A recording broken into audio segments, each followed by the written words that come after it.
laws regulate all aspects of our lives, and the electoral process is no exception. The 1999 Constitution, the Electoral Act of 2010 as amended, INEC rules and regulations constitute the legal framework which regulates the electoral process. Provision of these deal with the right to associate, vote in political parties, while others include registration of voters, election day procedure, dispute resolution, among others. In case of breaches or violations of some of these provisions, they often attract penalties, which on conviction may be a fine, a term of imprisonment, or even both. The question remains, how much of these are implemented to ensure free, fair and credible elections in Nigeria? Well, we have in the studio. Yes, Ajegboa, legal practitioner, as well as Ademola, Adewale, public affairs analyst.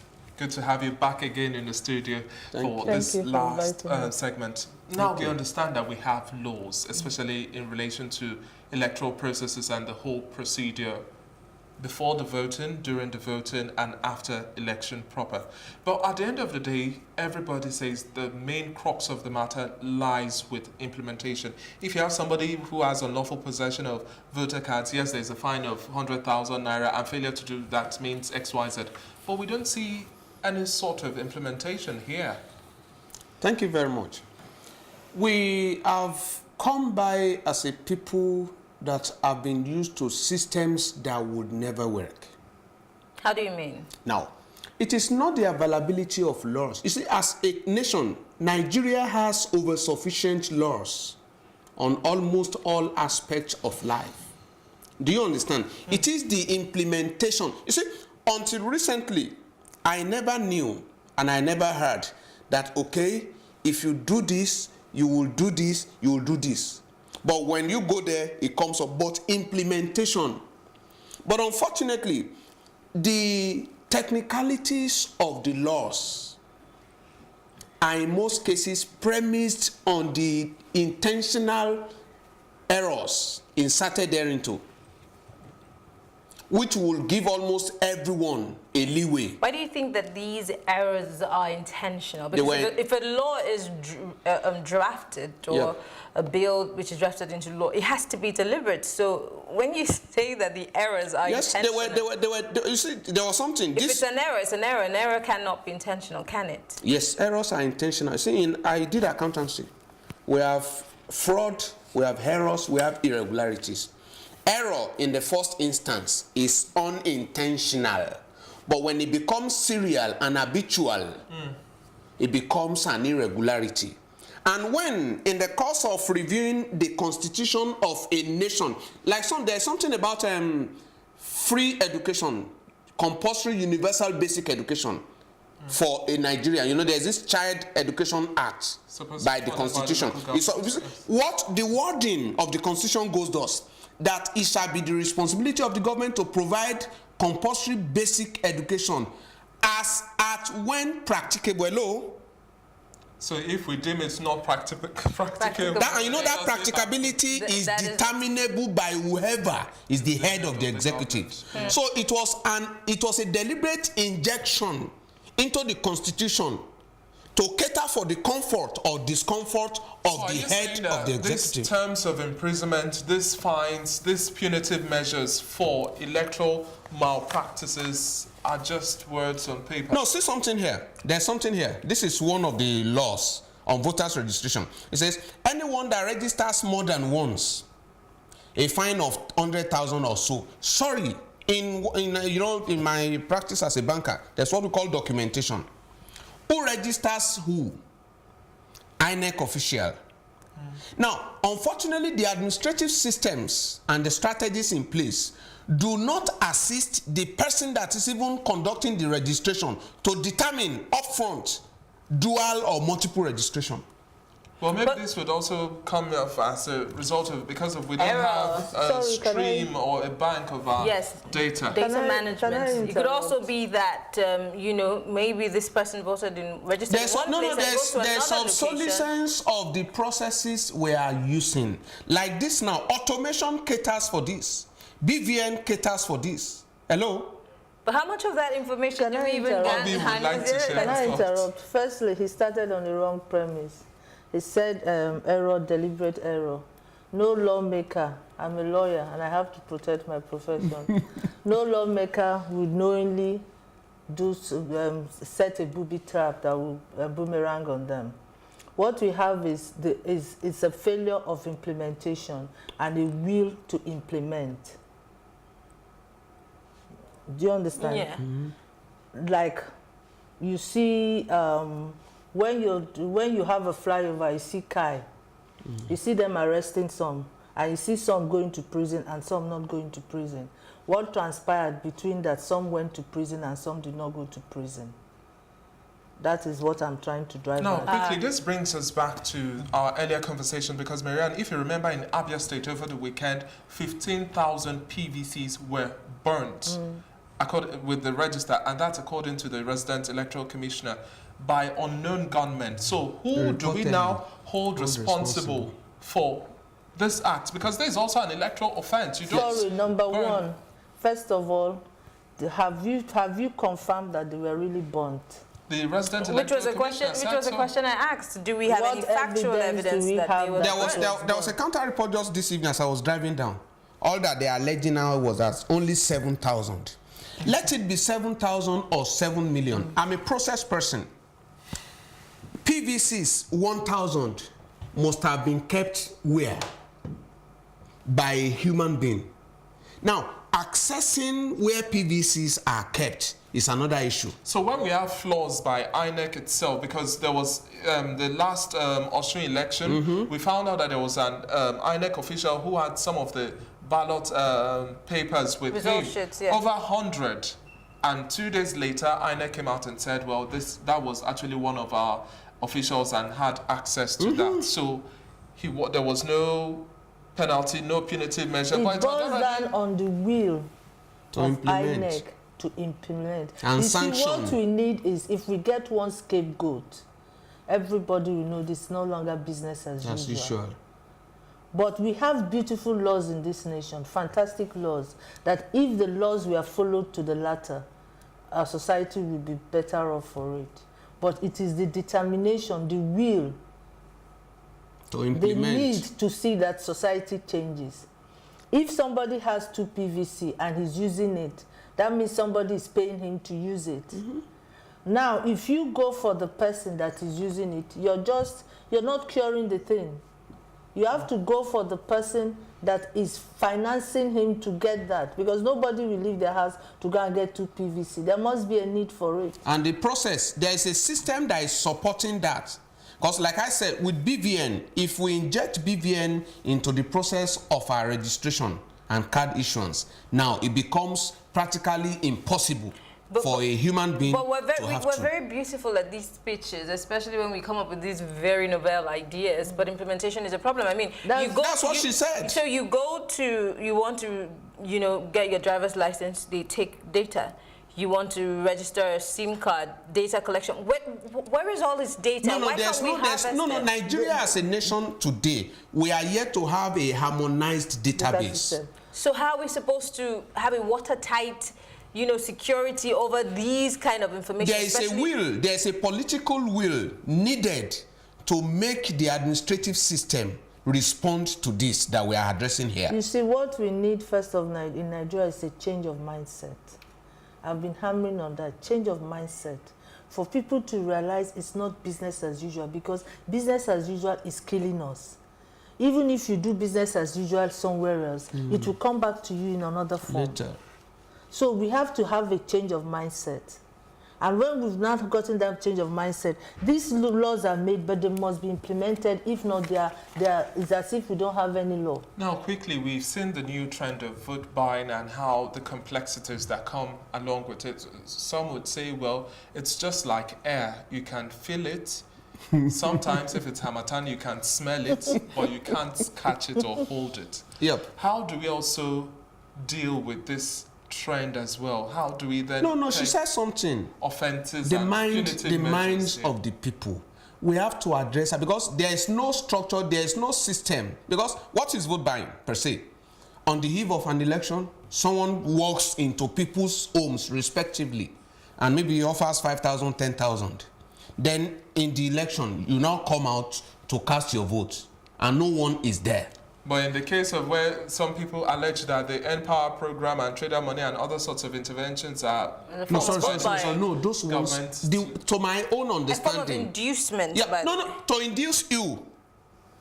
Vote buying will be, vote buying will be when you have identified potential voters and you now approach them and you give whatever with an instruction or with an advice, please cast your vote for me. Not that you are having a project or a process that will be beneficial to almost anyone around, not identified potential voters. But does the timing of this beneficial project not also tie to the fact that you're trying to induce them? Yes, you're sitting there. Is it all of them? Is it everyone that are benefiting from this? But if you give a hungry man money, what do you think he's going to be? Salaries as well. Some people also believe that, well, this is all of it. It's an inducement. Exactly. It's a mindset issue. I may be wrong, like I have said. If we are constructing railway from Lagos to Ibadan and we are constraining it to be vote buying, after the elections, will the infrastructure be taken away? No. Then will the use of the infrastructure be restricted to the people that will vote? But I don't think this example suffices because giving people money, giving cash and putting an infrastructure in place are two different things. Yeah, they are not giving cash. They are giving out loans. Loans repayable, not cash. You are advanced 10,000 today. If you keep to the covenant and you repay, you take another. And it's not just for everybody. Registered market association people, not just you. You can't access it. Well, we know those are also one of the strongholds of political parties as well, these market men and women. But now let's also shift the discussion a little bit further now. When we have situations of disorderliness and a whole lot more, because at the end of the day, we look at rallies and you wonder, what is the stock of individuals who are there, from the candidates who are campaigning and all of that, to even the electorates who are there and conduct themselves in a disorderly manner, to those who just decide to say, well, we are going to constitute a nuisance. And then we now have all of those. And the law enforcement agents are there. And the law enforcement agents who are just... They are there. Reactive. To back up what David is saying, in the Electoral Offences and Penalties, it's number 4, disorderly behavior at political meetings. The offence is to act in a disorderly manner or be in possession of offensive weapon in a political meeting. Now, the penalty is a maximum fine of 500,000 naira or imprisonment for 12 months, and this is section 119 of the Electoral Act 2010. We have seen many of these things happen many times.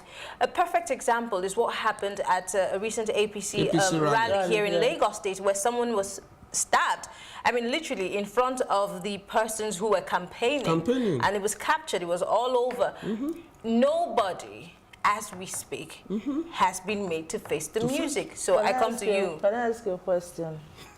Who will be bold enough to go to the magistrate court and bear witness that they saw that? Okay. But there were pressmen there. There were people who participated. Even the campaigners themselves were there. So no, the question was, who? Because at the magistrate, in the course of adjudication, there is need for witnessing. Now, who, as a human being, as a Nigerian or a Lagosian, will be bold enough to appear before the magistrate and say, my lord, I saw it? How then do we want to go forward? How then do we want these laws to be workable? No, she has suggested the solution. The solution is simple. Mindset. If we all are shy and running away from the truth. A lot of people don't dabble into politics. That is why, when I told them that I wanted to get involved in politics, when somebody told me, better go and pray properly. That is why, because there are so many unexplained things which should not happen in this society. But it is a norm. So if you want to be a politician, you have to play the game. Now, we also look at the role of investigation by security operatives and agents as well in ensuring that, well, if we have electoral offences, then due diligence is followed. How do we also... Sorry, can I ask you one question? Which security agents? We have our security personnel, the police is solely which is supposed to do their work. Sorry, did you spot any policeman at the Lagos? That's APC where I'm rally? heading to now. When we are conducting our polls, the security apparatus or the operatives who are supposed to take charge to ensure that it is conducted in an orderly manner is the police, isn't it? Yep. But we find out that we have a huge influence of the army. Why do we always have this distortion? And how come did the army decide, well, they are going to take the role of the police? Don't go into something else. Let's even restrict our discussion even to the police.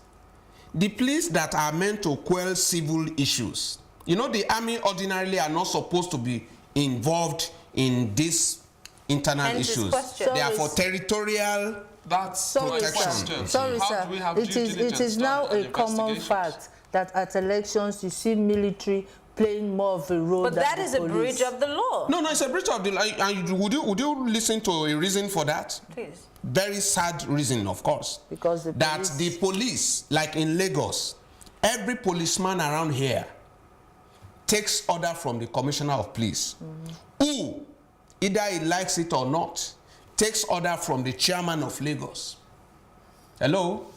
What do you mean by that? I may not be able to expand or expatiate or express openly who the chairman of Lagos may be here. So that's why they now have to draft military men whose span of control and instruction and orders go a bit beyond Lagos to come in and wait. But unfortunately, at the end, the same chairman of Lagos still goes back. This isn't just only Lagos, across the Yes, Lagos is just being used as an example. I mean, in 2015, we saw a heavy presence of military men during the Can I tell you the same elections in River State. It was so bad that the governor had to cry out, you know, because normally even the policeman who is detailed to governors sometimes are taken and they just allow the the DSS to work on that day. So if the army is now coming into a civil situation, should we not, as the electorate, since, you know, maybe our leaders are not necessarily concerned, why shouldn't we as a people take it upon ourselves to push back? What can you do? Well, we have the powers to. Which power now? We can protest, we can The first thing about this election that we have to get right for this election is that let our votes count. If we vote 10,000... How do your votes count if the processes that surround the electioneering is not necessarily done by the book? What I post on my Facebook blog is follow the vote. Okay. After the election, wait for the vote to be counted. I paint a picture for you. Port Harcourt local government area had a by-election just in 2018. It's just a tiny local government area. It was a constituency election. In the middle of the day, gunshots. How many people are going to follow that vote when they show up to a place with men clad in black and black with assault rifles, showing up with a certain party leader? How many people are going to follow that vote? In that one, when the area is not secure? In that one, there's enough evidence for you to go to INEC and say, look, something has to be done. This is what happened. Thank God we have cameras that have phones. Phones that have cameras. Phones that have cameras. You take the camera, you take the phone and video it and use it as evidence. They've also said the counter argument is that you have representatives of the different political parties who are supposed to be present there and then watch through the process, and not every person who has cast their votes be allowed, because that would just be an overwhelming number of individuals. Yes, that's what I said. Deal with. Follow the votes. Each party must trust their representative there and know that that representative. But we've had instances where we've seen representatives present in the whole counting collation process, and yet they flag and cry foul at the end of the day. But there's something I do say, like she was analyzing. An officer, a representative of each of the parties, is supposed to be on ground, and they sign the results sheet. By implication, any results sheet that is not fully signed becomes invalid. And then as an electorate, if you have finished voting, you stay back and hang around to ensure that that form, that result sheet is signed by all. Then you can take a snapshot as an electorate at that. That's why when people talk about transmitting wrong figures, if, like she said, we decide to stay by our vote, if in the course of staying by, there's distortion, that nullifies that exercise. If people can come up with evidences, and like she has been suggesting, we should make better use of our phones. The phones can go a long way to help.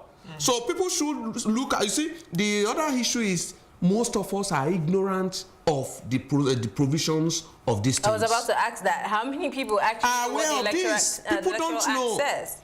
Do you see, as simple as the roads are, when you are driving and a policeman stops you and the next they begin to ask some things, a lot of people don't even know what a policeman is supposed to ask of you. But you will see our wonderful policemen. The moment they accost you, they pose a question to you and you respond in a manner of intelligence. Immediately, they become born again. They swerve and let you go. But you know, ignorance. The Bible says that my people perish for lack of knowledge. How much knowledge of this do we have? Illiteracy, like she said, is still the issue. And illiteracy hits the heart. Mindset. We do not know yet enough. Look at all these things. I wish Nigerians are aware of this. Look at this, paying money to any other person for bribery at any election. This is a sufficient ground for anybody to indict and successfully send to jail another man that is seeking to buy your vote. But how many Nigerians know that this is? Interestingly, I've been following SERAP from 2014, talking about campaign and campaign finance. Section 17 here says, unlawful possession, okay, well, let's move down. Campaigning in public earlier than 90 days before the polling day or ending it less than 24 hours to the election attracts a maximum fine of 500,000. A political party advertising in a newspaper, radio less than 24. Now, they also, I want to go to the part of the financing part. They talked about the issue of broadcasting or publishing any material for purpose of promoting or opposing a particular political party or candidate during 24 hours or immediately preceding the poll day, a maximum fine of 500,000 or imprisonment or a 12 months term.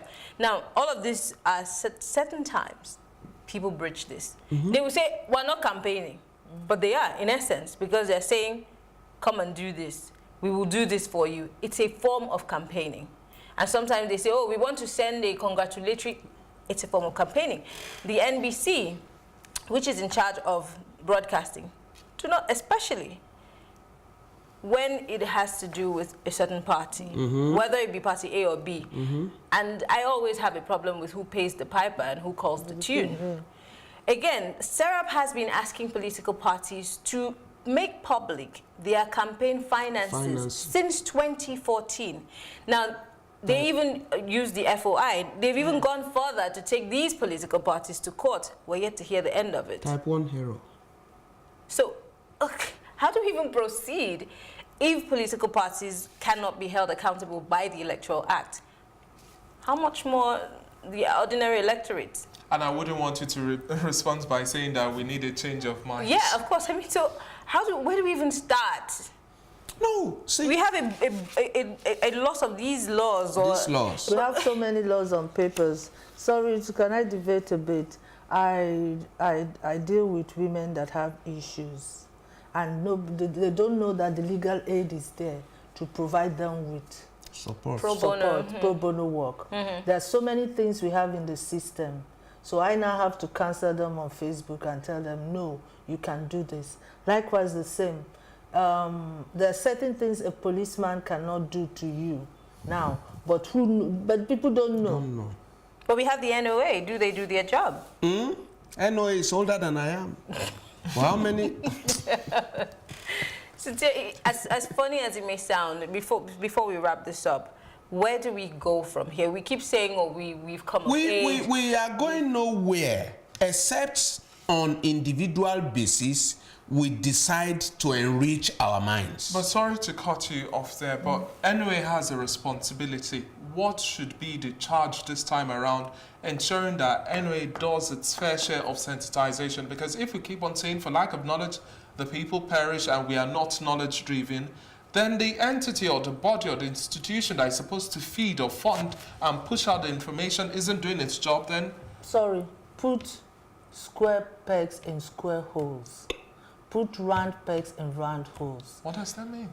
If you know that I am Igbo, and the person that is good for that job, I've interviewed people, the person that is good for that job is somebody from the South or the Yoruba, let the person have that job and do that job.